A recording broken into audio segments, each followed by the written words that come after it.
today is from Tuesday, May the 31st to Monday, June the 6th, and it was posted yesterday online as usual.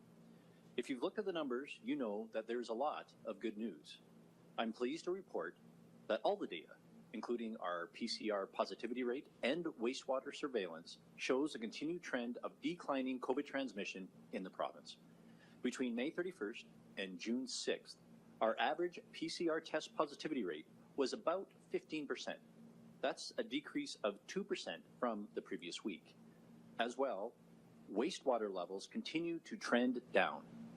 They're down to or near the level before Omicron in many communities.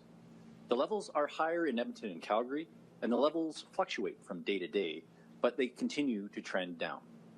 The result is that COVID admissions are down sharply. In fact, this is the lowest number of total hospitalizations we've seen since the peak in the initial Omicron wave, and the lowest number of ICU admissions we've seen since August.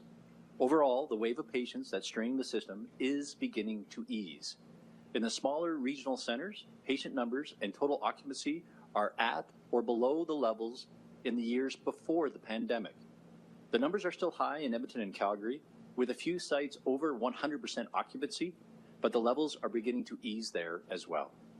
There should be relief for the staff in the coming weeks as the Omicron BA2 wave continues to recede.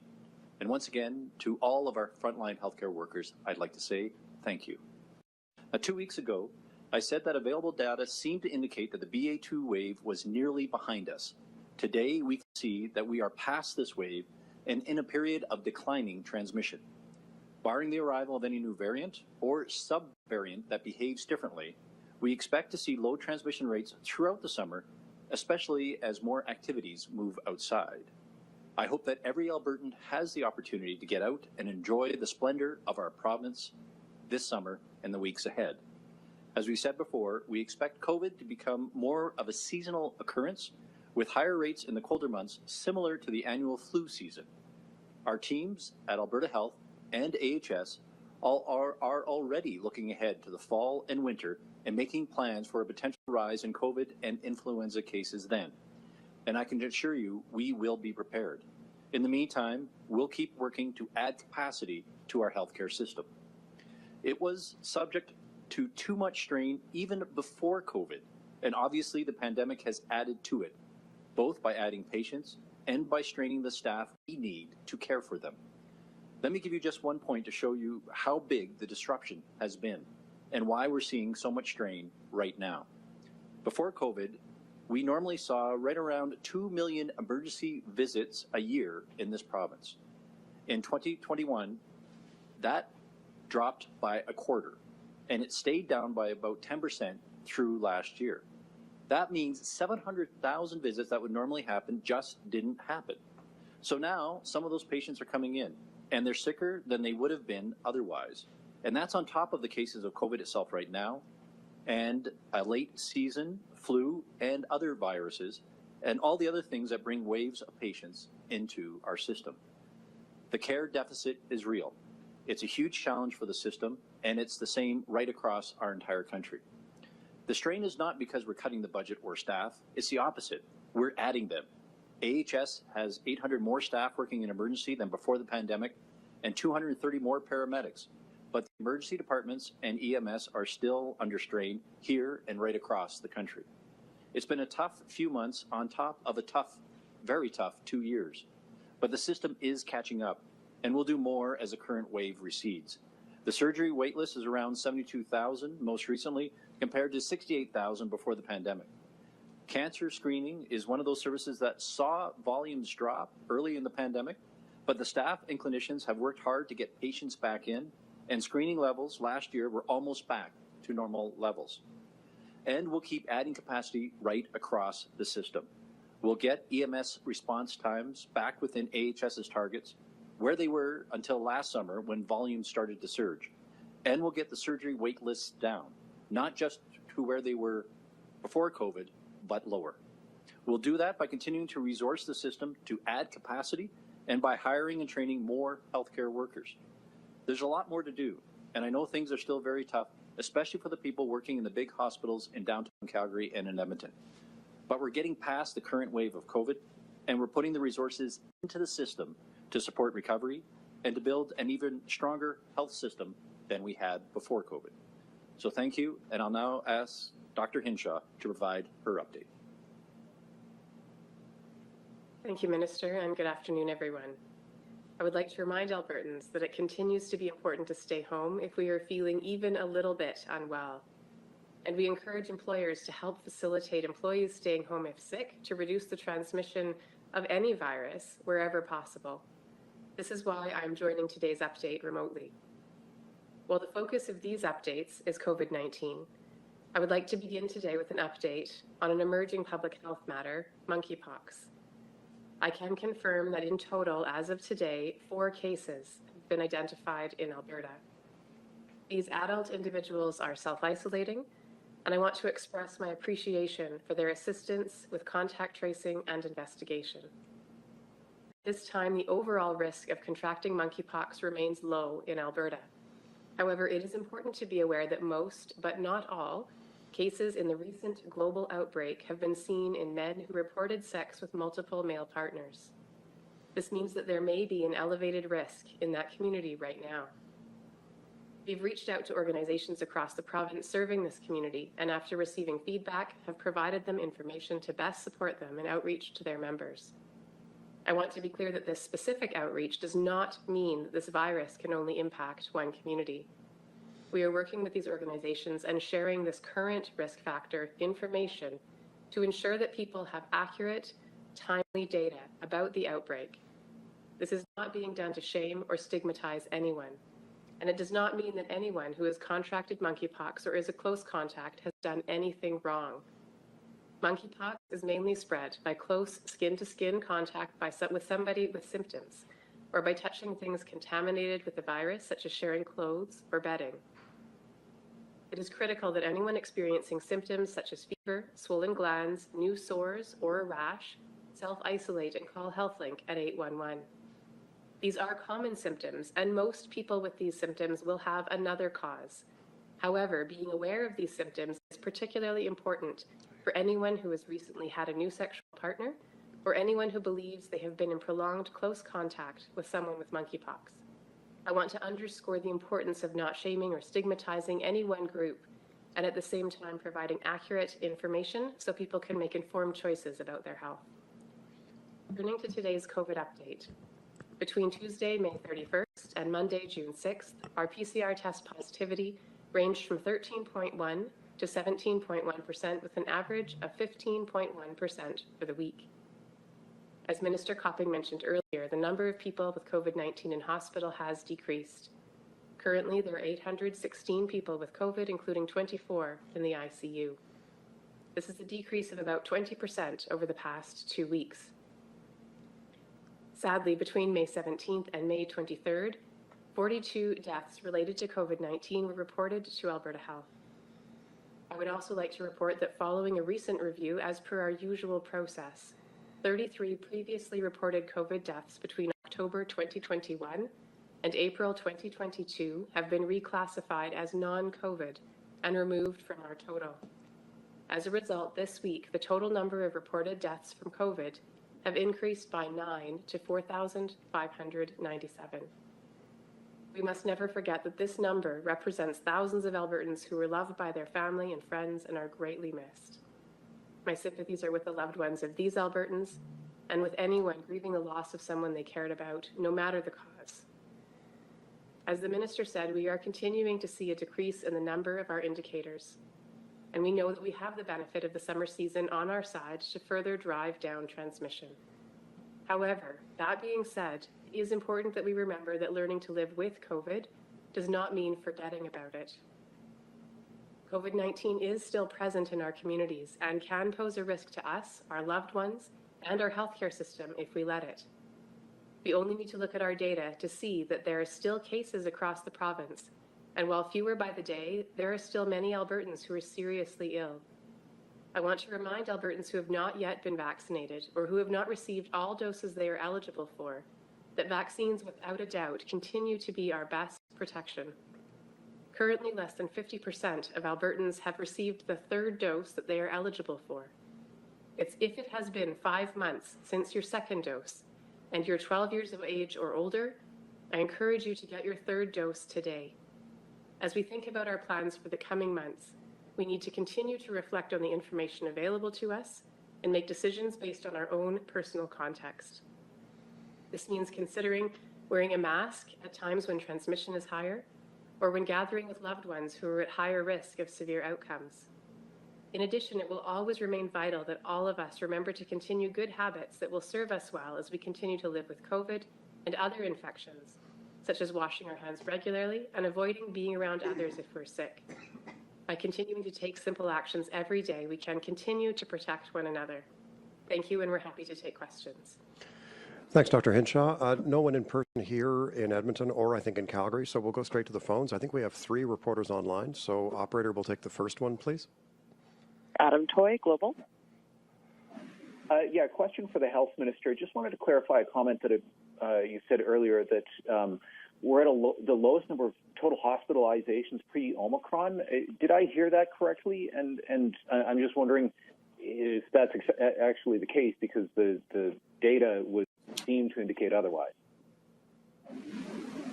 Yeah, so the numbers we are right now is at 816 in terms of total hospitalizations. So that is, significantly lower than we've seen in regards to earlier periods dealing with Omicron.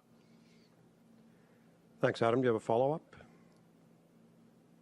Open question for either the health minister or the chief medical officer of health. I'm just wondering about confidence in surveilling emerging variants as they come along. I noticed on the data dashboard that there is now a handful of cases over the last number of weeks that have been tested positive for the BA4 and the BA5. As more variants inevitably come about, are you confident that restricting PCR testing and variant testing to only those who are in high-risk settings or are at high risk for complications is going to be enough to be able to catch potentially more serious variants in the future? Do we have enough surveillance?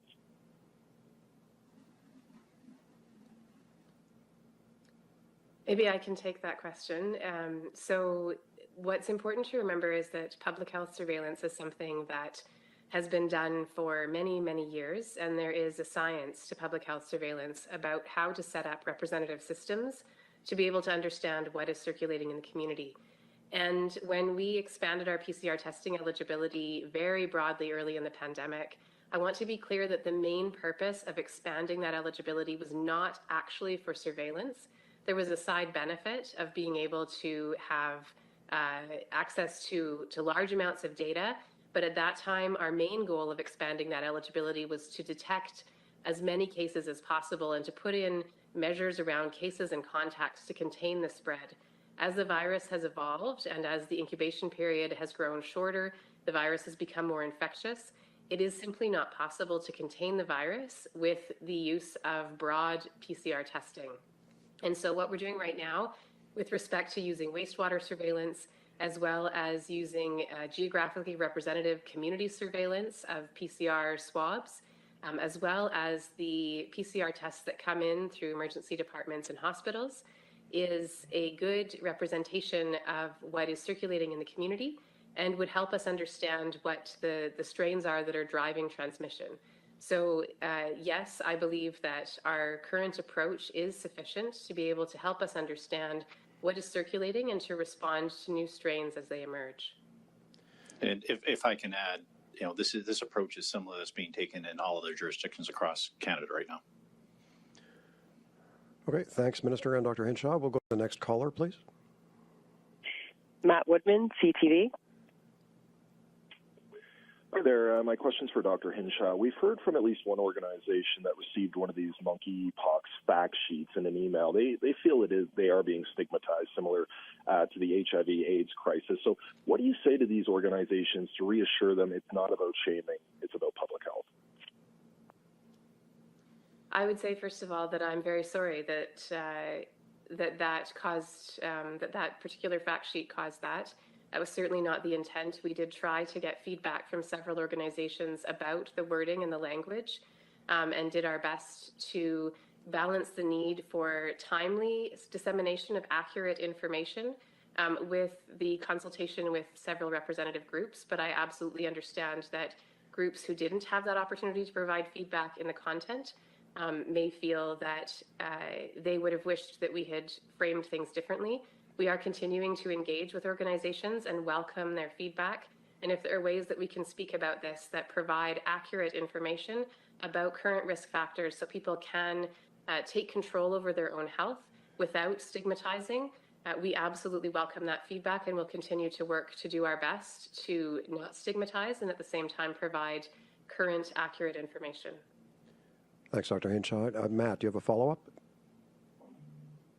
I do, yeah. I'm curious to know why we haven't been releasing the areas in the province where these cases live. Similar to when COVID cases were first emerging in Alberta, we would provide, say the city of Calgary or the city of Edmonton, but we haven't seen that from the province yet. Why not? Early on, when we have very small numbers of cases, we do sometimes choose to not speak about the locations to minimize the chance of any kind of confidentiality breach. So that's something that we continually evaluate about the importance of transparency against the importance of making sure that people's individual health information is kept private. And so we will continue to assess, and if we reach that point where it's important to be able to provide that geographical information, we will do so. At this point, what's important to know is that individuals who are experiencing any of the symptoms of monkeypox, and again, the most likely explanation would be something else, but that they should seek medical attention and be evaluated in case they have been in contact, and again, in close contact with somebody who had the infection. Thanks, Dr. Hinshaw. Operator, we'll go to the next caller, please. Josh Aldridge, Calgary Herald. Good afternoon. My first question is for Dr. Hinshaw. Just kind of follow up on that. It's almost more clarification that I'm looking for when it comes to monkeypox. You said in other jurisdictions it's showing up in a very specific demographic. The 4 cases in Alberta, are they part of that demographic as well? And is there a concern or potential for us to start seeing monkeypox in other in other demographics in the population, or are those cases more rare than the demographics that we are currently seeing?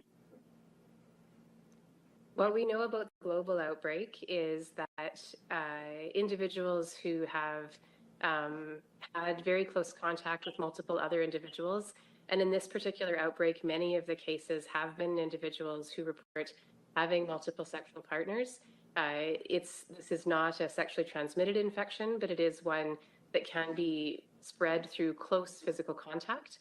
And so in this particular case, again, that's why we are sharing that information with groups in Alberta who, and again, this is not limited to individuals who are men reporting sex with other men. This could be anyone who's having close physical contact with multiple other people. And so the infection, because it does spread through that close direct contact, is something that could spread to other people, other groups. And what we want to do is provide information to anyone who might be at risk of being in close contact with somebody who has the virus, so people can make decisions about their own health at this particular time. And of course, if the information changes in terms of where we are seeing cases, we would share that information. And this virus is absolutely not limited to any one particular group. Thanks, Dr. Hinshaw. Is there a follow-up? Yes.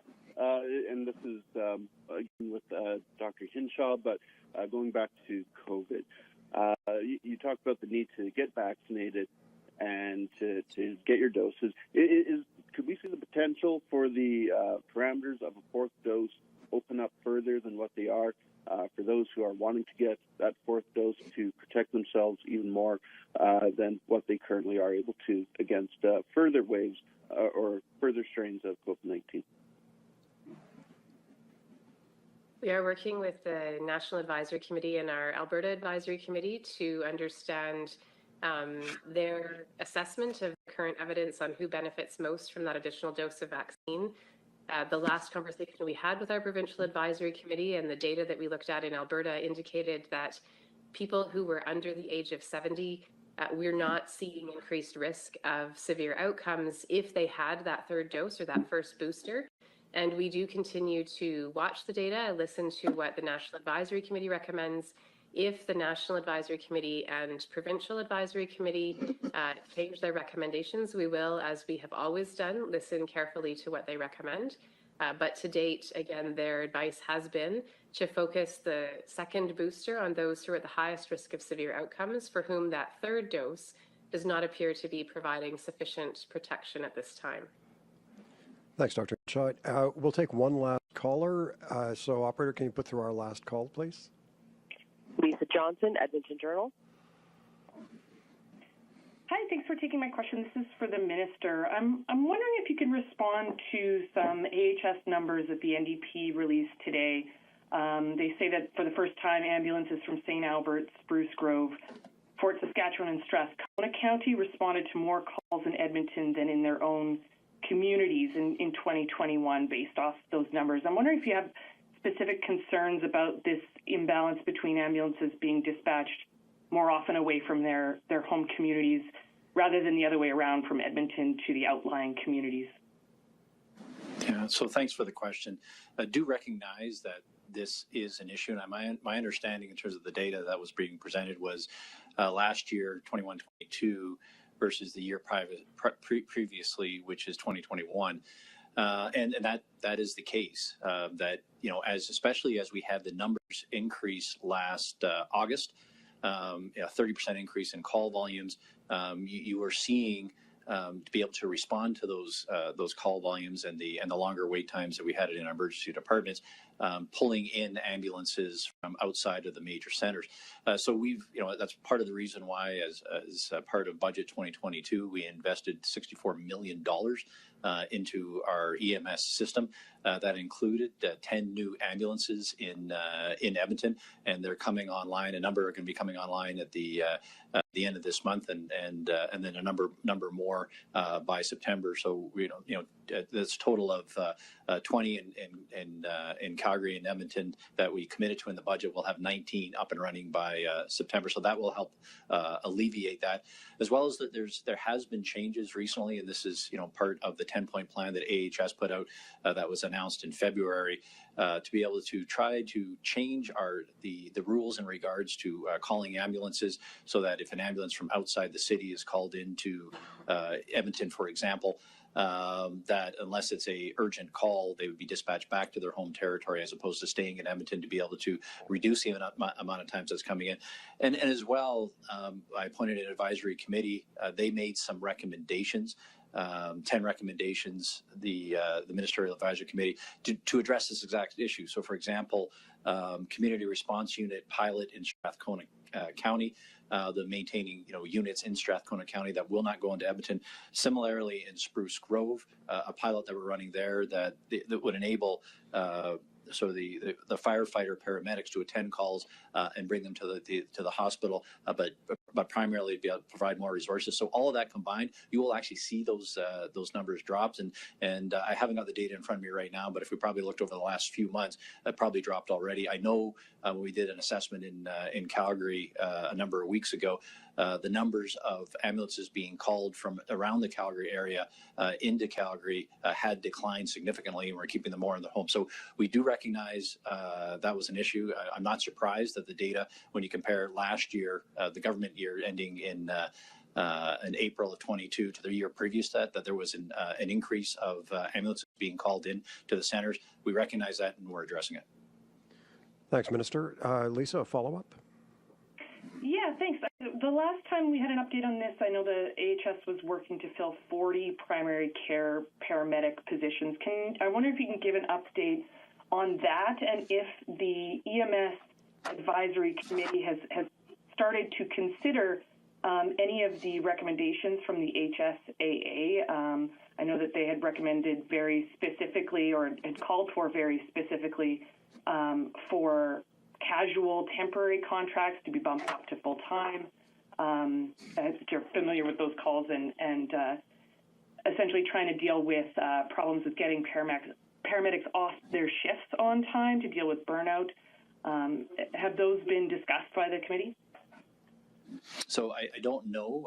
At this point in time, the committee is going to be providing with me a interim report. I haven't had a chance to take a look at that yet, but that's I expect that any day now.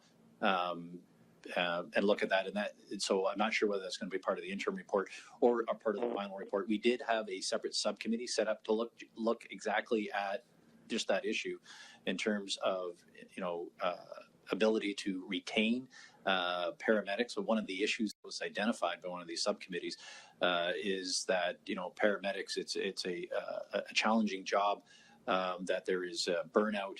That people are, the length of a career as a paramedic has actually declined over time.